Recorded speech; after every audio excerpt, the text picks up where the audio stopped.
भगवान श्री कृष्ण कुरुक्षेत्र में दो सेनाओं के बीच खड़े होकर भारी तनाव के समय उन्होंने अर्जुन को जो ज्ञान दिया वह दुनिया में श्रेष्ठतम है। गीता का जन्म हुआ युद्ध के मैदान में दो सेनाओं के बीच। जीवन की श्रेष्ठतम बातें भारी तनाव और दबाव में ही बाहर निकलती है। अगर आप दिमाग को शांत और मन को स्थिर रखने की कोशिश करें तो सबसे बुरी परिस्थितियों में भी अपने लिए कुछ बहुत बेहतरीन निकाल पाएंगे। यही सिखाते हैं श्री कृष्ण। तो दोस्तों, गीता पढ़ने से पहले अगर इसी बात को समझ लिया जाए तो गीता पढ़ना सफल हुआ मानो। श्री कृष्ण का जीवन ऐसी ही बातों से भरा पड़ा है। जरूरत है नजरिए की। उनका जीवन आपके लिए मैथोलॉजी का एक हिस्सा मात्र भी हो सकता है और आपका पूरा जीवन बदल कर रख देने वाला ज्ञान भी। यह हमें तय करना है कि हम उनके जीवन से लेना क्या चाहते हैं। श्री कृष्ण मात्र कथाओं में पढ़े या सुने जाने वाले पात्र नहीं, वह चरित्र और व्यवहार में उतारे जाने वाले देव हैं। वह हमें सीख देते हैं। तो दोस्तों, आइए श्री कृष्ण भगवान की 6 सीख के बारे में हम जानते हैं। गीता का ज्ञान पहला, सिर्फ मुर्दों को आराम है, जिंदगी संघर्ष का दूसरा नाम है। तो दोस्तों, कभी अगर आपको जीवन की स्थितियों पर रोना आए तो एक बार श्री कृष्ण की जीवनी पर नजर जरूर डाल लें। रोना बंद कर देंगे आप।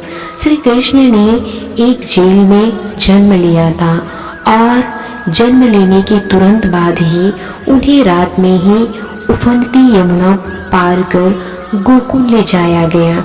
तीसरे दिन ही राक्षसनी पुतना उन्हें मारने आ पहुंची और यहाँ से जो संघर्ष का सिलसिला शुरू हुआ वह देह त्यागने तक बना रहा।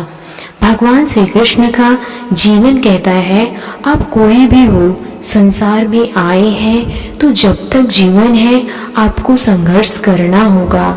वो चाहे श्री कृष्ण हो या पुरुषोत्तम श्री राम, मानव अवतार लेकर परमात्मा भी सांसारिक चुनौतियों से बच नहीं पाए। लेकिन श्री कृष्ण ने कभी किसी बात की शिकायत नहीं की। हर परिस्थितियों को जिया और जीता।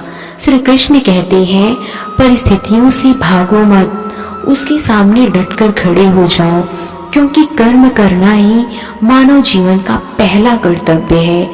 हम कर्मों से ही मुश्किलों को जीत सकते हैं। दूसरा, शिक्षा वही जो अज्ञान घटाए, कौशल बढ़ाए।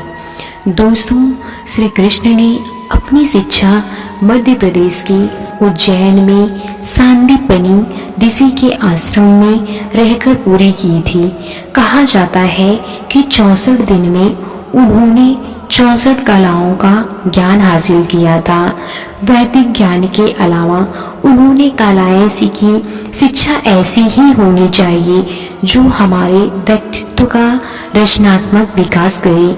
संगीत, नृत्य, युद्ध सहित 64 कलाएं श्री कृष्ण के व्यक्तित्व का हिस्सा बनी। अगर आप विद्यार्थी हैं तो खुद को सिर्फ किताबी ज्ञान तक सीमित न रखें, अपने कौशल पर ध्यान दें, हरफन मौला बने। अगर आपके बच्चे स्कूल में पढ़ते हैं तो उन्हें अपने व्यक्तित्व को कौशल समृद्ध करने को प्रोत्साहित करें। उनमें कोरा ज्ञान न भरे।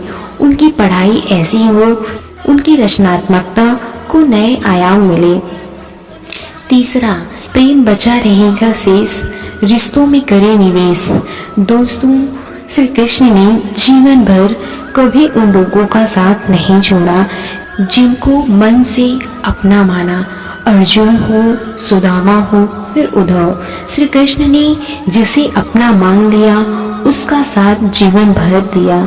रिश्तों के लिए उन्होंने कई लड़ाइयाँ लड़ी और रिश्तों से ही कई लड़ाइयाँ जीती।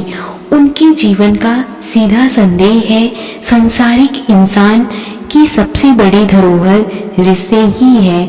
अगर किसी के पास रिश्तों की धाती नहीं तो वह इंसान संसार में अच्छा जीवन जी नहीं सकता। इसलिए रिश्तों को दिल से जिए और उन्हें प्रेम से भरपूर बनाए रखें। चौथा, शांति की चाह बनेगी उन्नति की राह।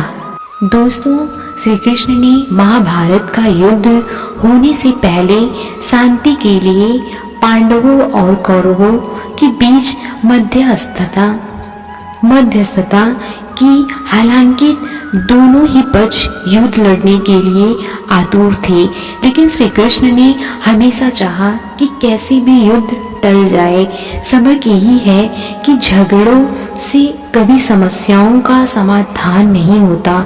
शांति के मार्ग पर चलकर ही हम समाज का रचनात्मक विकास कर सकते हैं। श्री कृष्ण ने समाज के लिए और मन के लिए शांति को ही सर्वोपरि कहा। उन्होंने समझाया कि कोई भी परेशानी तब तक मिट नहीं सकती जब तक शांति ना हो। शांति से ही सुख मिल सकता है, वह चाहे वैवाहिक हो या समाज की। शांति से ही उन्नति संभव है। पांचवा, तत्कालीन आवेश में लोच जरूरी है दूरगामी सोच। दोस्तों, महाभारत की कहानी में जूनी की घटना के बाद पांडवों को वनवास हो गया। तब श्री कृष्ण ने दूरदृष्टि दिखाते हुए अर्जुन को समझाया कि यह समय जाया करने के लिए नहीं बल्कि भविष्य के लिए तैयारी करने का है। उन्होंने सबको महादेव शिव, देवराज इंद्र और देवी दुर्गा की तपस्या करने के लिए कहा। श्री कृष्ण जानते थे कि दुर्योधन को कितना भी समझाया जाए वह पांडवों को कभी उनका राज्य नहीं लौटाएगा। तब अपना हक पाने के लिए शक्ति और सामर्थ्य की जरूरत होगी। कर्ण के कुंडल कवच पांडवों की जीत में आड़े आएंगे, यह भी जानते थे। उन्होंने हर चीज पर बहुत दूरगामी सोच रखी। कोई भी फैसला तत्कालीन आवेश में नहीं लिया। हर चीज के लिए आने वाली पीढ़ियों तक का सोचा। यही सोच राष्ट्र और समाज का निर्माण करती है। छठवां, मन की शांति रहे चे दिमाग रहे स्थिर। दोस्तों, श्री कृष्ण को क्रोध दिलाने वाली, उन्हें अशांत करने वाली घटनाएं बार बार हुई। शिशुपाल पांडवों के राजसूय यज्ञ में कृष्ण को अपशब्द पर अपशब्द कहता रहा। छोटा भाई था लेकिन उसने मर्यादाएं तोड़ दी। पूरी सभा चकित थी, कुछ क्रोधित भी थे, लेकिन श्री कृष्ण शांत रहे, मुस्कुराते रहे, शांति दूत बनकर गए। तो दुर्योधन ने खूब अपमान किया, कृष्ण शांत रहे। अगर हमारा दिमाग स्थिर है, मन शांत है, तभी हम सही फैसले ले पाते हैं।